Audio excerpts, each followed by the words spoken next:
El protagonista d'aquesta sessió de control ha estat Albert Rivera, que ha tornat a queixar-se del suposat adoctrinament de l'escola catalana.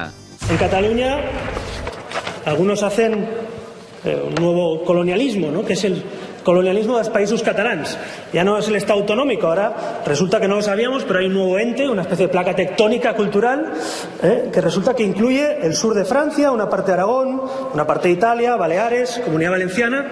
Esto es lo que se estudia en los libros de texto. Y frente a esto el Partido Socialista, Podemos y otros grupos dicen que esto no existe. Pues sí existe, desgraciadamente. ¿Qué prefieren? ¿Que se estudie como quiere Puigdemont y los que han dado un golpe a la democracia o como quieren la mayoría de españoles respetando la Constitución?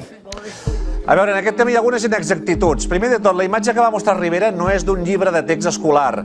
És l'enciclopèdia del Club Super 3, que es va publicar l'any 2002. En segon lloc, el llibre no parla en lloc de colonitzar territoris, com diu Rivera. Si hagués llegit el text que l'acompanyava, hauria vist que es refereix a l'àrea on es parla català i especifica que Catalunya és una comunitat autònoma dins d'Espanya. Però Rivera, que es passa el dia convencent-nos que els catalans som iguals que els habitants d'Extremadura o d'Astúries, pretén que creguem que no tenim res a veure amb els que viuen a Castelló o a Ciutadella. I total, per què? Però si el català ja recula tot sol, Albert. Si aquí vas a un bar i demanes una entrapada pernil i el cambrer et mira com en Rafael Hernando. Però què m'estàs contando?